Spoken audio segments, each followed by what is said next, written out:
necesario. Por ejemplo, en esa parte de allá arriba, en ese balcón, que a veces no se ve muy bien de aquí abajo por los focos, allá hay hermanos que están siempre en los cultos, en las cámaras, en el sonido, en las letras, en todo lo que se hace, la retransmisión, para que centenares y miles de hermanos nuestros en este momento puedan estar disfrutando de este culto. No solamente hay hermanos constantemente allá arriba, también está nuestra hermana Canderina traduciendo los cultos al inglés, porque hay personas que nos piden que ellos no hablan español y quieren escuchar también el mensaje en inglés. Hay hermanas que van a salir ahora de un momento a otro a la escuela dominical a atender a los niños, ¿verdad? Así que siempre hay un grupo de hermanos que tal vez no se ven, que están en diferentes lugares, pero yo creo que se merecen un reconocimiento por nuestra parte en esta tarde, y con todo nuestro cariño le damos este aplauso a ellos por su trabajo excelente. Gracias, que Dios les bendiga. Gloria a Dios.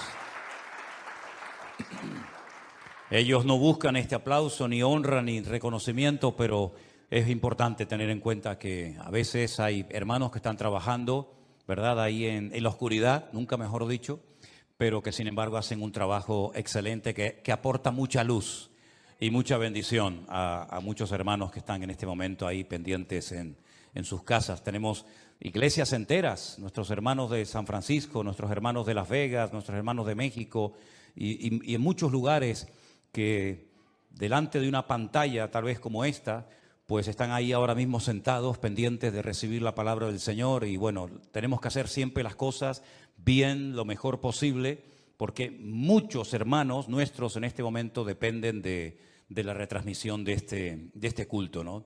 Así que damos toda la gloria y la honra al Señor. Y ahora sí le voy a pedir a los más pequeños, a los niños, que pueden salir ya a sus clases de la escuela dominical, y gracias a las maestras que los van a atender, que les van a enseñar la palabra, que van a cuidar de ellos, mientras los demás nos quedamos en esta tarde en este lugar.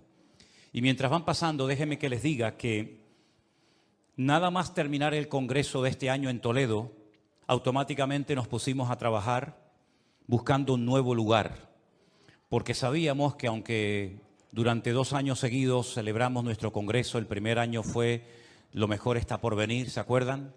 Y este segundo fue A Por Todas.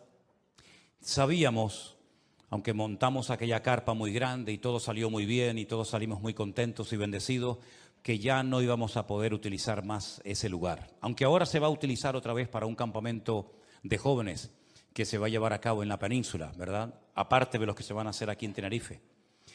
Y no es fácil a veces encontrar un lugar grande, cómodo, bonito, barato, ¿verdad?, para que los hermanos que asistieron y otros que no pudieron asistir este año porque era totalmente imposible poder alojarlos, porque este año no solamente se llenó el hotel donde estábamos, Montes de Toledo, sino que en el pueblo de Los Llévenes hay hotelitos pequeños, hay también alrededor casas rurales y todo se alquiló, todas las casas rurales, los hoteles de los distintos pueblos alrededor o de Los Llévenes, incluido el hotel. Y entonces ya sabíamos que no íbamos a poder volver allí.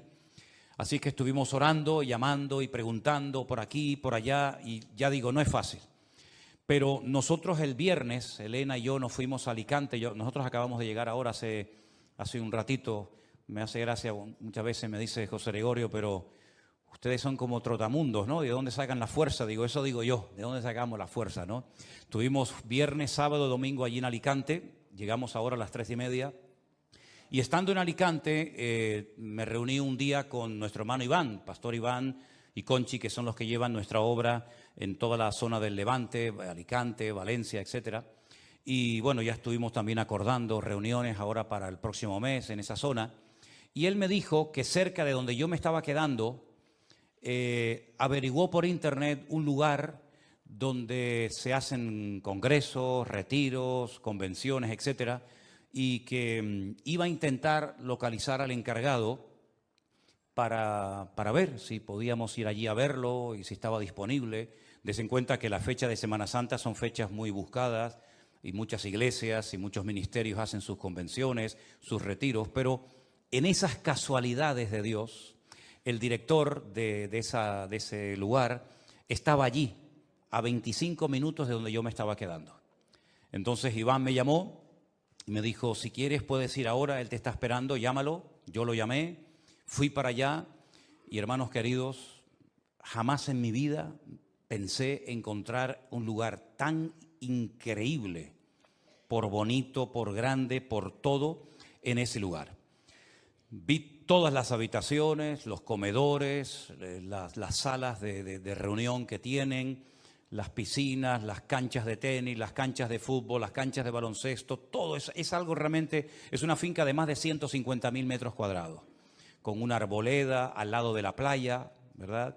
Bueno, un lugar realmente extraordinario. Muchas de las habitaciones, sobre todo las que están en la última planta, ahora se van a pelear porque todos van a querer ir a la última planta, pues tienen una terraza con vistas al mar, bueno, realmente un lugar espectacular. Y quiero decirles para la gloria del Señor que después de mucho orar y después de mucho buscar, mañana lunes vamos a hacer un ingreso para reservar ese lugar donde sin ningún problema, como mínimo 400 personas se van a poder quedar el próximo año en el Congreso. Lo que les quiero pedir es que no empiecen a ahorrar la semana anterior al Congreso. Empiecen desde ahora, a ahorrar, porque yo quisiera que todos los que están en esta sala en esta tarde y todos los que nos están viendo en esta tarde hicieran un esfuerzo por poder estar el próximo año en Semana Santa. La Semana Santa del año que viene coincide, creo que con el último fin de semana de marzo y la primera semana de abril. Es una fecha un poquito diferente a estos años, pero quiero decir, para la honra y para la gloria del Señor, que hemos encontrado un lugar precioso. No se pueden. Yo tenía la tentación de esta tarde ponerles unas imágenes de dron que nos han dado con las habitaciones, pero no se las voy a enseñar. Otro día. Cuando venga de Guatemala, Dios mediante, a lo mejor me animo y se las pongo un domingo. Pero créame que ustedes van a decir, qué sitio tan hermoso. Y si todo sale bien en ese lugar, probablemente durante mucho tiempo lo sigamos utilizando, pero no solamente para el congreso que queremos hacer, y estamos pensando en tener 2 congresos al año en la península, no solamente uno, sino para reuniones de varones, de matrimonios, de niños, de campamentos, bueno, porque el lugar es realmente extraordinario. Es un lugar que fue un seminario católico. Y ustedes saben que durante muchos años los católicos estuvieron construyendo muchísimas infraestructuras, colegios, etcétera, para nosotros.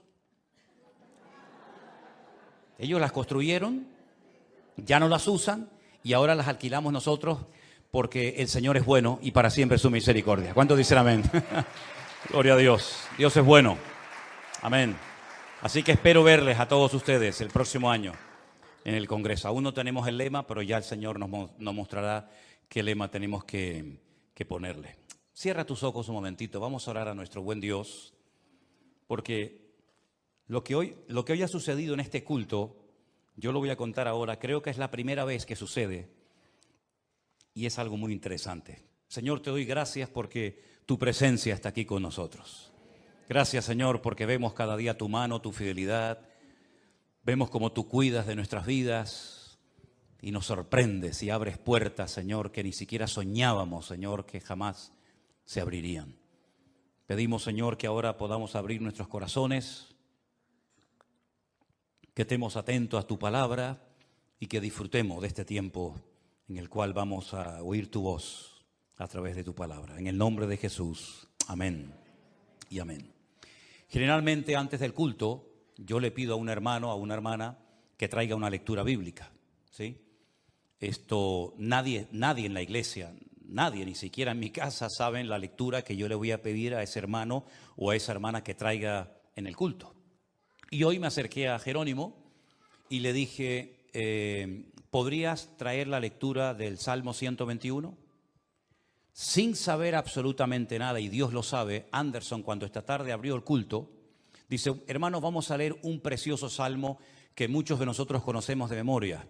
Y casualmente, entre comillas, él leyó el Salmo 121 y habló de cómo el Señor nos guarda y de cómo el Señor nos protege. Y sin él saberlo y sin ninguno de ustedes saberlo, porque yo tengo una costumbre, y es que generalmente no le digo a nadie de lo que voy a predicar, porque a veces ni yo sé de lo que voy a predicar, ¿no? Entonces, fue realmente impactante para mí que se abriera el culto con el Salmo 121, que después se volviera a leer como lectura del culto el Salmo 121 y habláramos de este salmo en esta tarde. Pero quiero ponerles una fotografía de un periódico que yo hoy, mientras estaba en el aeropuerto de Alicante, estaba leyendo y me impactó esta frase. Un milagro tras 40 días perdidos en la selva colombiana. Y cuando leí un milagro, bueno, ya sabía lo que había sucedido. Ahí tienen la imagen de ese avión que cayó hace 40 y pico días atrás, donde los adultos que iban en el avión, incluidos los padres de estos niños, murieron, y donde 4 niños quedaron vivos. Pero claro, estamos hablando de la selva. Estamos hablando de un lugar muy peligroso, de insectos, de jaguares, de serpientes, etcétera, y de 4 criaturas que el más pequeñito creo que tenía 1 año. 1 año, y la más grande, que era la niña, 12 o 13 años. Y han sobrevivido durante 40 años, y el periódico que leía esta mañana, 40, ¿qué dije? 40 años. No, ya, eso ya sería mucho milagro. Es que tengo las cifras bíblicas en la cabeza. 40 días, ya está bien, ¿eh? 40 días. Yo me preguntaba si nosotros o yo me hubiera caído en esa selva, yo no sé lo que hubiera pasado. Si hubiera sobrevivido, ¿no? Dicen que eran niños indígenas, que estaban más o menos acostumbrados a esa vida, pero sea como sea, sobrevivir esos 4 criaturas durante 40 días es un milagro, como bien dice ahí, ¿no? Y pensando en esto de cómo Dios, porque yo le atribuyo todo al Señor, no voy a decir la naturaleza, la providencia, yo le atribuyo todo a mi Señor, ¿sí? Pues yo pensaba en cómo el Señor a nosotros también nos ha protegido, no durante 40 días, sino durante toda nuestra vida. Incluso yo me atrevería a decir que no comenzó el Señor a cuidarnos y a poner su mirada en nosotros desde el día que nos convertimos. No. Desde el vientre de nuestra madre, estoy plenamente convencido que el Señor ya tenía un propósito y un plan para nuestras vidas. Y Él sabía que tú y yo íbamos a conocerle y a estar esta tarde en este lugar. Yo lógicamente no lo sé, pero mi madre me contó que cuando ella estaba con 8 meses y pico de embarazo mío, en Venezuela, subiendo unas escaleras, de repente salió un perro y se asustó y cayó de espalda y salió rodando por la escalera y la tuvieron que ingresar y pensaban que podía perder a este que está aquí, ¿no? Y estuvo ingresada porque dice que me desprendí. Yo siempre he querido estar desprendido. Siempre no me ha gustado que me haga, siempre he querido estar desprendido, hasta desde el vientre de mi madre, ¿no? Y cuando yo nací, mi padre dice que lo primero que le preguntó al médico es si vine normal, si vine entero. El médico dijo que sí, pero algunos lo han dudado, ¿eh? Hermanos queridos, desde el vientre de nuestra madre, nuestro embrión vieron tus ojos, dice la palabra. Y Él nos entretejió, nos formó en el vientre de nuestra madre. Hubiera sido maravilloso haberle conocido al Señor desde pequeñitos, ¿verdad? Como tal vez algunos de ustedes en esta tarde pueden decir, ese es mi caso. Pero en la mayoría de nosotros no fue así. Le conocimos cuando ya teníamos una edad, ya éramos, digamos, adultos, y por eso tomamos la decisión de seguir al Señor. Y yo puedo dar testimonio de que el Señor me ha guardado desde niño. Yo he tenido tropiezos, caídas, se me han partido un montón de huesos, la ceja varias veces, el húmero, la clavícula 2 veces, estos 4 dedos, esta ceja por un lado, por otro lado. Bueno, he tenido un montón de accidentes, montón de caídas, montón de tropiezos. Antes de conocer al Señor, y ya el Señor yo sé que me cuidó para esta hora de mi vida. Imagínense después de haberle conocido, la cantidad de veces que el Señor te habrá cuidado. Pero no solamente cuando hablo de cuidado, hablo de caídas, de tropiezos o de accidentes, sino a veces hablo de relaciones que no funcionaron, que no salieron como tú querías. que salieran, pero que a lo mejor hoy, esta tarde, puedes decir, Señor, gracias, porque aquella relación con aquella muchacha o con aquel chico no salió bien. No llegó a buen puerto. No solamente el Señor nos ha librado en aspectos físicos, también por supuesto espirituales. ¿Y cuántas veces el Señor nos habrá librado de maquinaciones del diablo contra nosotros que ni siquiera nos hemos dado cuenta, pero que sin embargo el Señor nos protegió? Y cuando estemos en su presencia, Él nos revelará las veces que nos salvó, incluso hasta de la propia muerte. Amén, hermanos. Podríamos contar, Armando y yo, testimonios de cuando estuvimos en África, perdidos, con las ruedas de la moto que llevábamos, tanto una como otra, pinchadas, tirados ahí en medio de la nada. Y estoy plenamente convencido que aquella persona que se nos acercó durante el tiempo que estábamos allí tirados en la selva, era todo un ángel. Estoy totalmente convencido. Porque lo que vieron mis ojos en aquel momento allí en Kenia, ya casi llegando al Sudán, al norte, pues es algo que todavía no le encuentro una explicación. Porque una persona con una mano no puede cambiar una rueda de la moto trasera, abrirla así, sacar lo que lleva dentro, arreglarla y salir prácticamente de la nada. Pero en fin, sea como sea, aquí estamos con ayuda y con la gracia del Señor. Y Él nos ha protegido y todavía lo que nos guardará y nos protegerá, porque la mano del Señor está con nosotros. Amén, hermanos. Y cuando uno analiza desde el principio de la Biblia hasta el final, claro, este mensaje podría durar horas y horas, días y días.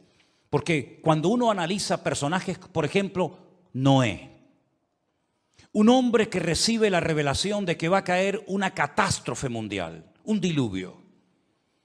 Jamás en la vida había ocurrido eso. No había ni un punto de referencia al cual pudiera mirar Noé y decir, ya esto sé cómo es, porque ya sucedió en el pasado.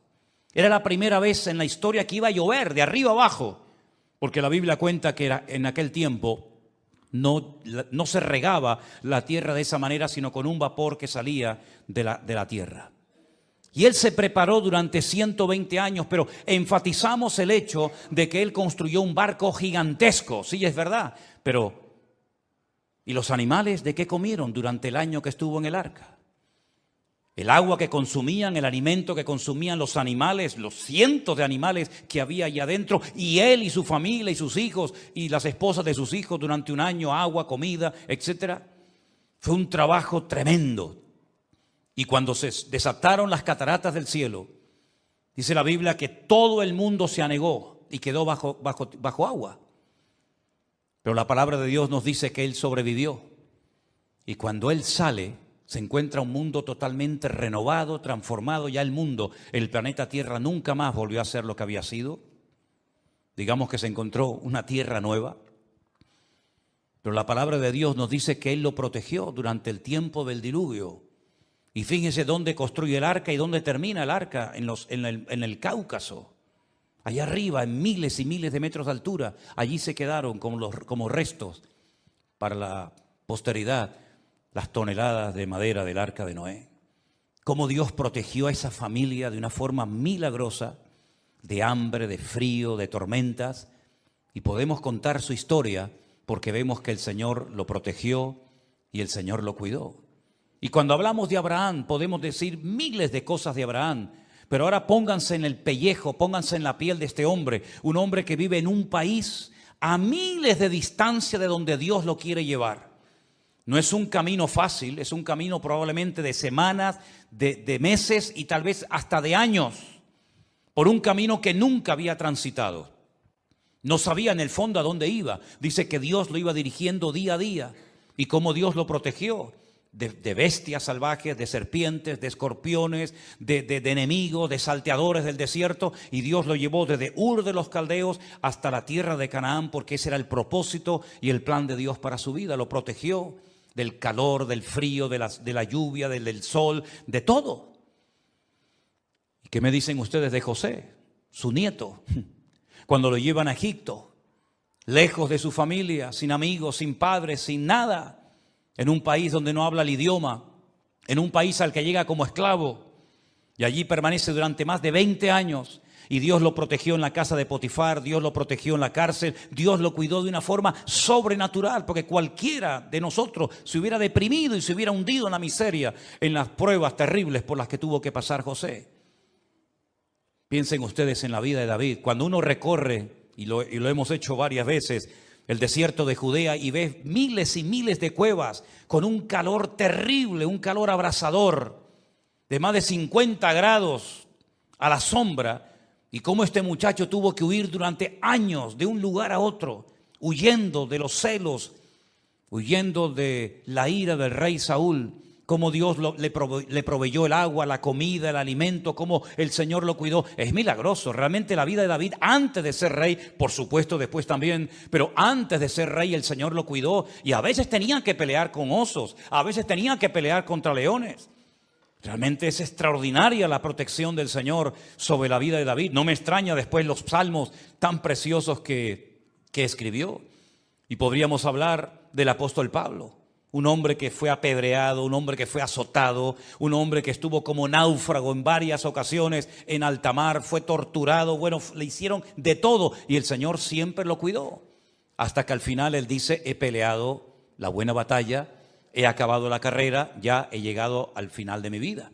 Pero el Señor lo cuidó y el Señor lo protegió. Y fíjense incluso hasta en el mismísimo Señor Jesucristo.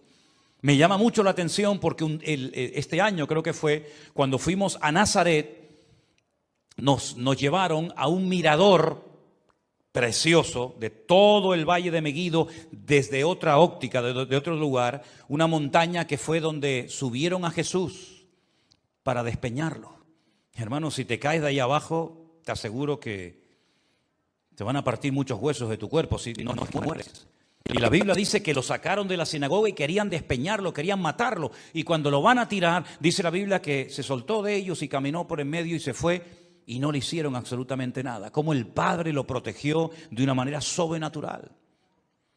Y en la tempestad, para que marineros como los discípulos tuvieran miedo, menuda tempestad se tuvo que librar allí.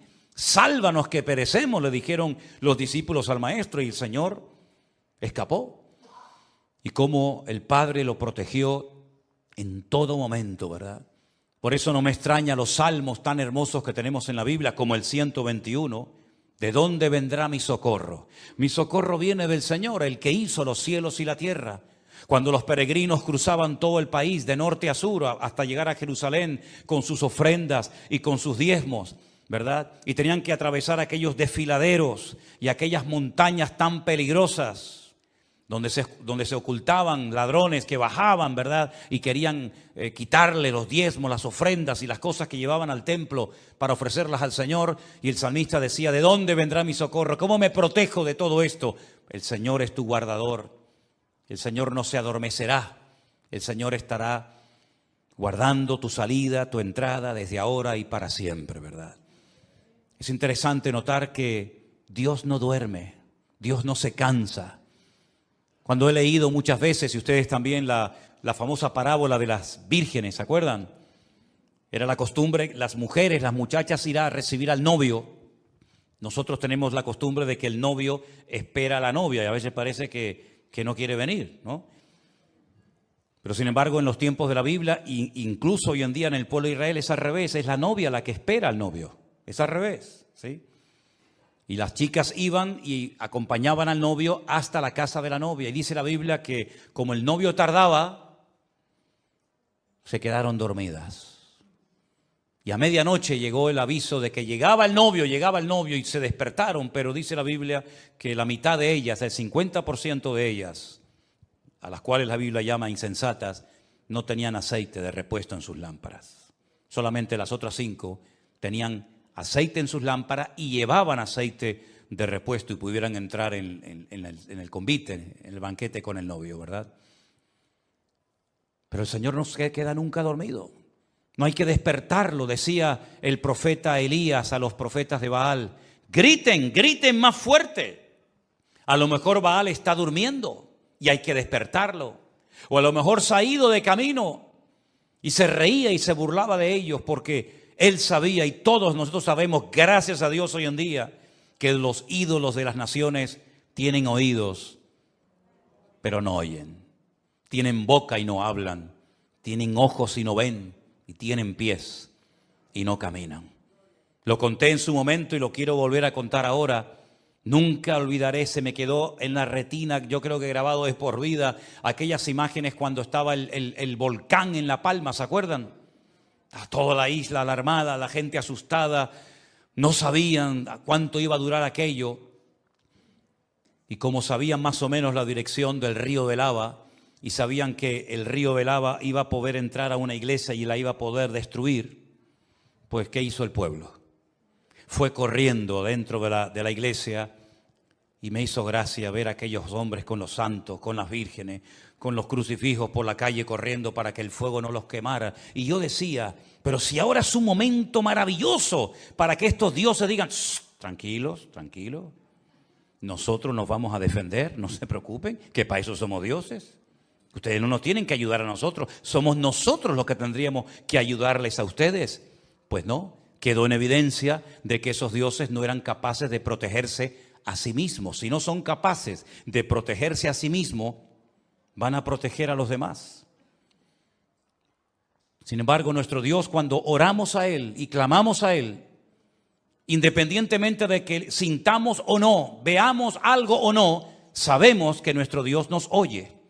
Y si sabemos que nos oye, tenemos las peticiones que le hayamos hecho concedidas en el nombre de Jesús, si son de su voluntad. Amén, hermanos. Así que la protección de Dios es un hecho, es una realidad. Dios ha protegido a lo largo de la historia a todos y a cada uno de sus hijos. Ha protegido al pueblo de Israel. Miren, si no fuera por la protección sobrenatural de Dios, el pueblo de Israel no existiría. ¿Cuántos han intentado a lo largo de la historia destruir a esa gente? Prácticamente todos. Todos los imperios, todas las culturas, todas las civilizaciones, desde los egipcios, los babilónicos, los medos persas, los griegos, los romanos, todas las personas que se han levantado contra ese pueblo con el objetivo de destruirlo han desaparecido. No existen, ya no existe ese imperio, ya no existe ese poder militar. Sin embargo, para la gloria de Dios, ese pueblo sigue en pie. Amén, hermanos. ¿Y qué decir de nosotros? Cuando el mismísimo Señor Jesucristo dice que las puertas del infierno no prevalecerían contra la iglesia, ¿qué es lo que nos está diciendo? Que el infierno entero se iba a levantar a lo largo de la historia contra la iglesia. Hay una asignatura que se estudia en los seminarios, en las escuelas bíblicas, por lo menos yo lo estudié, se llama Historia de la Iglesia. Y es una materia interesantísima. Si te gusta la historia, yo te animo a que compres libros que vayan en esa línea y vas a darte cuenta cómo ha ido transcurriendo, cómo ha ido extendiéndose el cristianismo a lo largo de la historia, pero ojo, que no ha sido nada fácil. Por ejemplo, los 300 primeros años de la iglesia fueron años de sangre.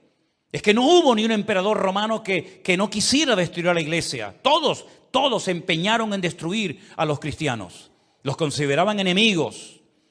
Todos, es que no ha habido ni uno que se escape.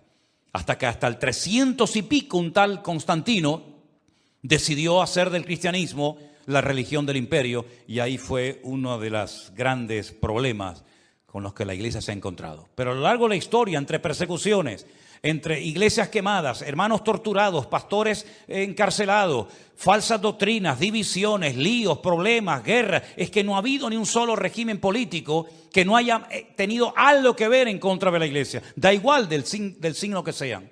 Y sin embargo la iglesia sigue ahí. ¿Por qué? Porque el Señor prometió cuidarla y protegerla como la niña de sus ojos. ¿Cuántos dicen amén?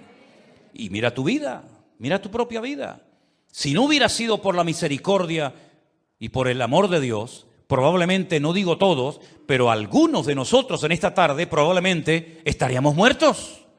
Pero Dios nos protegió, hermanos, de aquella enfermedad, de aquel accidente, de aquel ataque o como sea. Dios nos ha protegido porque Él lo ha prometido en su palabra y sabemos que la protección de Dios es el mejor seguro de vida que podemos tener en esta vida, valga la redundancia. Pero no solamente tenemos el mejor seguro, sino que además no caduca. Porque ustedes saben que si usted le hace un buen seguro a su coche, a su moto, a su casa o a tu vida, en cuanto dejes de pagarlo, caduca, ya no tiene vigor. Pero sin embargo, como ese seguro lo pagó el Señor Jesucristo con su vida y con su sangre, sabemos que la protección y el cuidado de Dios sobre tu vida y mi vida nunca va a caducar. ¿Cuántos dicen amén? Sino que Él nos cuidará de noche y de día.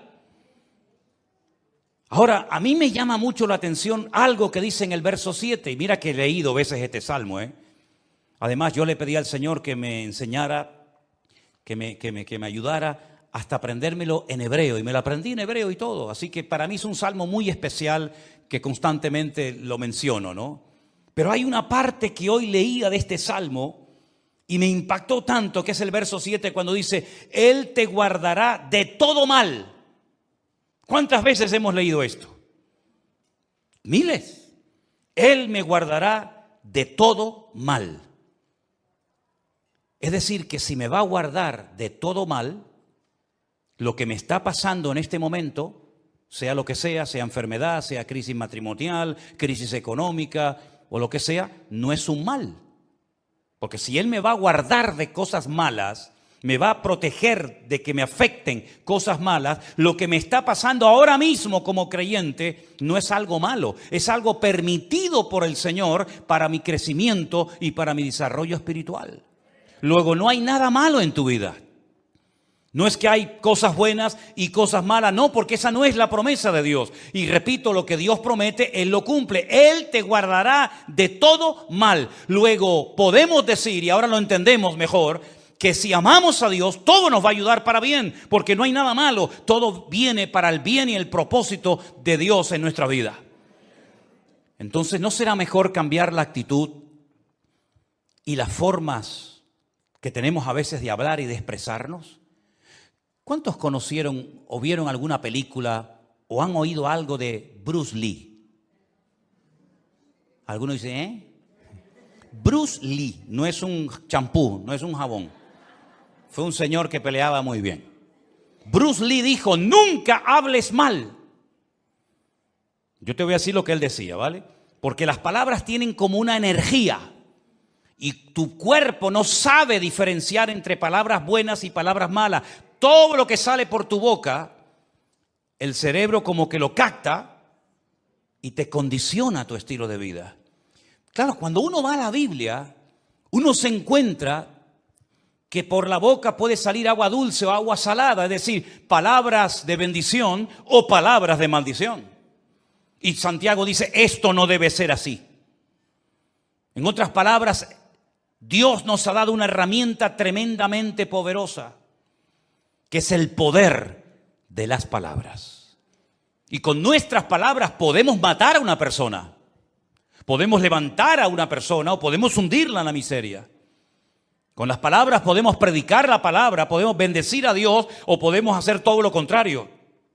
Y si nosotros le damos lugar a la queja y salen palabras de queja y de lamento por nuestra boca, lo que estamos haciendo es prolongar nuestra enfermedad y evitar que la bendición de Dios muchas veces venga a nuestra vida por nuestra forma incorrecta y negativa de hablar. ¿Cuántos dicen amén?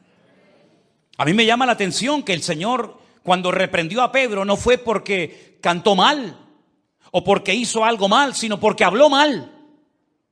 De ninguna manera te acontezca esto, Señor. Lo había pensado, pero el Señor no reprendió el pensamiento de Pedro.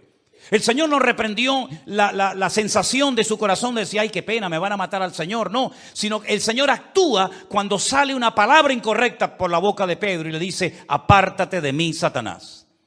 En otras palabras, si Dios nos ha dado esta herramienta tremendamente poderosa, ¿no piensan ustedes que lo mejor sería aprender a hablar correctamente antes de hacernos daño a nosotros mismos o incluso a los que nos rodean? A lo mejor algunos de ustedes se criaron en un ambiente donde nunca hubo una palabra de cariño, donde nunca hubo un te quiero, un perdóname. A lo mejor echas de menos todo eso. Pero lo hermoso es que tenemos la palabra de nuestro Dios, que es bálsamo a nuestra alma. Y esa palabra que tal vez no la pronunció tu papá, tu mamá, tu amigo, quien fuera, la vas a encontrar en la palabra de Dios. Y esa palabra que va a traer calma y va a traer paz y va a traer libertad a tu mente y a tu vida, la tienes aquí en la palabra escrita de Dios. Y por eso cuanto más la leas y cuanto más la interiorices y cuanto más la practiques y cuanto más la hables, más crecimiento y más madurez espiritual vas a tener en tu vida. Porque la palabra de Dios es medicina a todo nuestro cuerpo, dice la Biblia. Porque la palabra de Dios dice que es viva. Si sientes que te estás enfermando, que te estás debilitando, que te estás muriendo, la palabra dice que la palabra de Dios es viva y es eficaz. Por lo tanto, si la palabra de Dios es viva y es eficaz, pronúnciala. Porque esa palabra surtirá efecto en muchas personas que cambiarán de muerte a vida y encontrarán la paz de su corazón que en este mundo nunca van a poder encontrar. ¿Cuántos dicen amén? Las palabras que salgan por nuestra boca van a traer la bendición de Dios o la van a alejar. Y cuidado con el hecho de que las circunstancias que te rodeen condicionen tu forma de hablar. Y te voy a poner un ejemplo. Jesús fue un día a la casa de unos hermanos. Estos hermanos son muy conocidos, Marta, María y Lázaro. Vivían en Betania. La Biblia dice que mientras una estaba con los quehaceres de la casa afanada, la otra se sentó a los pies de Jesús para oír sus enseñanzas. Para ellos era un privilegio poder tener al maestro ese día en su casa. Estaban contentos. Jesús amaba a Lázaro, había una amistad. Jesús iba por allí, se quedaba a comer con sus discípulos, a compartir palabras, bendiciones. Pero las cosas cambiaron. Y dice la Biblia que Lázaro cayó enfermo, gravemente enfermo. ¿Qué es lo que hacen ellas? Lo que harías tú y yo, llamar al Señor, clamar al Señor. En ese momento no tenían que orar porque lo tenían presente y lo que hacen es llamarlo, clamar a Él, por favor, ven que el que amas está enfermo. Cuando el Señor llega 4 días, desde el punto de vista de ellas, tarde, las dos se pusieron de acuerdo en sus argumentos. No solamente Marta, que parecía si me permiten, tal vez la menos espiritual, sino que las dos dijeron exactamente lo mismo al Señor. Señor, si hubieras estado aquí, nuestro hermano no habría muerto. Es decir, nosotros hicimos lo que tú nos enseñaste. Cuando tengamos problemas, te pedimos. Cuando tengamos necesidades, te llamamos. Y nosotros lo hicimos, pero no funcionó. Has llegado tarde. Y mi hermano se podía haber salvado de la muerte si tú hubieras venido cuando nosotras te llamamos. Pero te llamamos y no nos respondiste. Y entonces mi hermano hoy no está enfermo. Mi hermano está muerto. Fíjate cómo cambió la forma de hablar de estas hermanas, porque las circunstancias modificaron, cambiaron su forma de expresarse. Es el mismo Señor, pero ya no es la forma igual de hablar antes que ahora. Entonces el Señor comienza a darles palabra. Yo soy la resurrección y la vida. El que cree en mí, aunque esté muerto, vivirá. Eso es un texto bíblico que tenemos literalmente tal y como lo he mencionado en esta tarde en nuestras Biblias. Pero en ese momento no era un texto bíblico, era una palabra, era una frase que salió de los labios de Jesús. Pero tenía el mismo efecto cuando Él la pronunció que cuando tú y yo la leemos. Yo soy la resurrección y la vida. El que cree en mí, aunque esté muerto, vivirá. Es decir, que la muerte no modifica, no altera la promesa. Y entonces ellas, haciendo una mala interpretación de la palabra que recién acaban de oír, dicen, yo sé, nosotras sabemos, ellas eran judías y conocían las escrituras, que nuestro hermano resucitará. Pero no ahora, en el día postrero. Cuando llegue ese día, cuando resuciten los muertos en toda la faz de la tierra, también lógicamente nuestro hermano resucitará. Es decir, ellas no han dejado de creer en las promesas de Dios, pero no con un cumplimiento inmediato y aquí y ahora, sino en un lejano, hipotético momento del futuro. Y es tremendo ver cómo, a pesar de que tienen al Señor presente delante de ellas y lo están viendo, y casi si quieren lo pueden hasta tocar y sentir su respiración, el Señor se pone a llorar porque ve que algo ha cambiado en ese hogar tan bonito, donde él se sentía tan cómodo y tan a gusto con sus discípulos. ¿Qué es lo que ha pasado? Las circunstancias han cambiado a la familia. Y es una lástima ver cuando hay creyentes que en vez de cambiar el ambiente los cambia a ellos. Y en este caso, la muerte afectó tanto su fe que ya no creían que en ese momento, aunque allí estuviera el Señor, podía haber un milagro. Y entonces Él le dice, vamos al cementerio. Y cuando da la orden de quitar la piedra, le dan como un consejo al Señor.